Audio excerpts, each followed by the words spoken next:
Hello friends, ഇന്ന് നമ്മൾ നോക്കുന്നത് ഒരു ബാത്റൂമിൻ്റെ അകത്ത് എങ്ങനെയൊക്കെ സ്പേസ് ഉണ്ടെങ്കിൽ നമുക്ക് ഈ പറഞ്ഞ ലെവലിൽ വാഷ് ബേസിൻ, കൺസീലർ ബ്രഷ് വയ്ക്കാവുന്ന ഏരിയ, അതായത് ക്ലോസറ്റ് വയ്ക്കാവുന്ന ഏരിയ, പിന്നെ കുളിക്കുന്ന ഏരിയ എങ്ങനെയൊക്കെ ചെയ്യാൻ പറ്റുമെന്നുള്ള ഡീറ്റെയിൽസ് വീഡിയോയുടെ നമ്മളൊന്ന് ഉൾപ്പെടുത്തിയിരിക്കുന്നത്.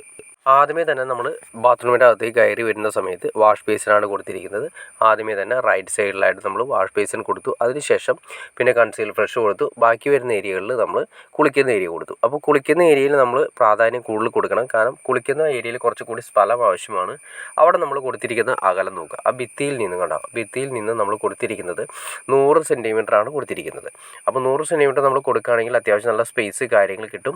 അതിനുശേഷം പിന്നെ അവിടെ നിന്നും ഏകദേശം ഒരു 90 സെൻറ്റിമീറ്ററാണ് നമ്മൾ ഈ പറയുന്ന കൺസീലർ ഫ്ലഷിന് വേണ്ടിയിട്ട് കൊടുത്തിരിക്കുന്നത്. കൺസീലർ ഫ്ലഷ് എന്ന് വെച്ചാൽ ക്ലോസറ്റിൻ്റെ ഏരിയ നമ്മൾ കൊടുത്തിരിക്കുന്നത് 90 സെൻറ്റിമീറ്ററാണ് കൊടുത്തിരിക്കുന്നത്. ബാക്കി വരുന്ന 60 സെൻറ്റിമീറ്റർ ഉണ്ട്. 60 സെൻറ്റിമീറ്ററാണ് നമ്മൾ വാഷ് ബേസിൻ്റെ ഏരിയ കൊടുത്തിരിക്കുന്നത്.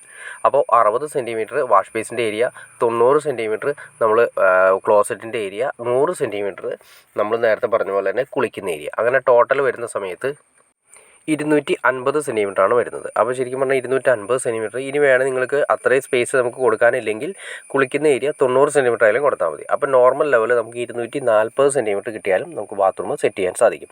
മിനിമം ഒരു 240 ഉണ്ടെങ്കിലാണ് അത്യാവശ്യം നല്ല സ്പേസ് കിട്ടുന്ന രീതിയിൽ നമുക്ക് സെറ്റ് ചെയ്യാൻ സാധിക്കുന്നത്. ഇനി അതല്ല കൺജസ്റ്റഡ് ആയിട്ട് വേണമെങ്കിൽ അല്ലാത്ത രീതിയിലും ചെയ്യാൻ സാധിക്കും. ചെറിയ ബാത്റൂം അഡ്ജസ്റ്റ് ചെയ്ത് ചെയ്യാൻ സാധിക്കും. ഇപ്പോൾ നമ്മൾ കൊടുത്തിരിക്കുന്നത് എല്ലാം ഒറ്റ സൈഡിൽ കൊടുക്കുന്ന രീതിയിലാണ് ചെയ്തിരിക്കുന്നത്. പിന്നെ അതിൻ്റെ ബാക്ക് സൈഡ് നമുക്ക് എന്തെങ്കിലും അത്യാവശ്യം ചെറിയ ഷെൽഫ് പോലെ ചെയ്തിട്ടുണ്ട്. അത് നമുക്ക് വേണമെങ്കിൽ ചെയ്താൽ മതി. പിന്നീട് നമുക്ക് അതായത് ഷെൽഫ് എന്ന് ഉദ്ദേശിച്ചിട്ടുണ്ടെങ്കിൽ നമുക്ക് അത്യാവശ്യം സാധനങ്ങൾ, ഷാമ്പു, അതുപോലെയുള്ള കോർണർ സ്റ്റാൻഡിന് പകരമായിട്ട് നമ്മളൊരു എക്സ്ട്രാ ഒരു ഏരിയ ചെയ്തേക്കുന്നത് മാത്രമേ ഉള്ളൂ. വാഷ് ബേസിൻ്റെ ഏരിയയിൽ നമ്മളൊരു പ്ലഗ് സോക്കറ്റ് കൂടി കൊടുത്തിട്ടുണ്ട്. കാരണം അവിടെയാണ് നമ്മുടെ എക്സോസ്റ്റിൻ്റെ പോയിൻറ്റ്. മിറർ, വാഷ് ബേസിൻ്റെ മുകളിൽ വരുന്ന മിറർ വരുന്നുണ്ട്. അപ്പോൾ അതിൻ്റെ മുകളിൽ വരുന്ന മിറർ ലാമ്പ് വരുന്നുണ്ട്. പിന്നെ എക്സോസ്റ്റ്, വാട്ടർ ഹീറ്റർ നമ്മൾ അകത്ത് കൊടുക്കുന്നത്. വാട്ടർ ഹീറ്ററിന് വേണ്ടിയിട്ടുള്ള സെപ്പറേറ്റ് ഒരു സ്വിച്ച് ബോർഡ് നമ്മൾ മുകളിൽ കൊടുത്തിട്ടുണ്ട്. ഈ കുളിക്കുന്ന ഏരിയയുടെ മുകളിലായിട്ട് കൊടുത്തിട്ടുണ്ട്.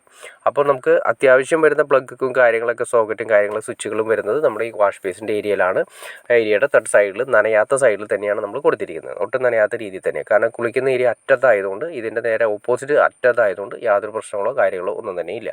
പിന്നെ നമ്മുടെ ബാത്റൂമിൻ്റെ അകത്തേക്ക് വരുന്ന ലൈറ്റ്സ്, അതായത് പുറത്താണ് കൊടുക്കുന്നത്. ബാത്റൂമിൽ പുറത്ത് ഇട്ടതിന് ശേഷം അകത്തേക്ക് കയറാവുന്ന രീതിയിലുള്ള, ബാത്റൂമിൽ പുറത്തായിട്ടാണ് നമ്മൾ ഈ പറയുന്ന ബാത്റൂമിൻ്റെ അകത്തേക്ക് വരുന്ന ലൈറ്റിൻ്റെ സ്വിച്ച് കൊടുത്തിരിക്കുന്നത്. ബാത്റൂം എങ്ങനെ ഒറ്റ ലെയറിൽ സെറ്റ് ചെയ്യുന്ന സമയത്ത് എങ്ങനെയായിരിക്കണം നീളം മൊത്തം, അതിൻ്റെ മെഷർമെൻറ്റ് എങ്ങനെയാണെന്ന് ഏകദേശം നിങ്ങൾക്കൊരു ഐഡിയ കിട്ടിക്കാണെന്ന് വിചാരിക്കുന്നു. ഇനി എന്തെങ്കിലും ഡൗട്ട്സോ കാര്യങ്ങളോ ഉണ്ടെങ്കിൽ തീർച്ചയായിട്ടും കമൻറ്റ് ചെയ്യാനും പഠിക്കരുത്, ഷെയർ ചെയ്യാനും പഠിക്കരുത്, സബ്സ്ക്രൈബ് ചെയ്യാനും പഠിക്കരുത്.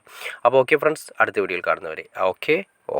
അപ്പോൾ തീർച്ചയായിട്ടും സബ്സ്ക്രൈബ് കൂടി ചെയ്തേക്കാം ചാനൽ. എന്നാൽ മാത്രമേ നമുക്ക് ഇതുപോലുള്ള ഇൻഫോർമേറ്റീവായ വീഡിയോസ് ചെയ്യാനുള്ളൊരു മോട്ടിവേഷൻ ലഭിക്കുള്ളൂ. അപ്പോൾ തീർച്ചയായിട്ടും ചാനൽ ഒന്ന് സബ്സ്ക്രൈബ് കൂടി ചെയ്തേക്കാം. ഓക്കെ ഫ്രണ്ട്സ്, അടുത്ത വീഡിയോയിൽ കാണുന്നവരെ ഓക്കെ.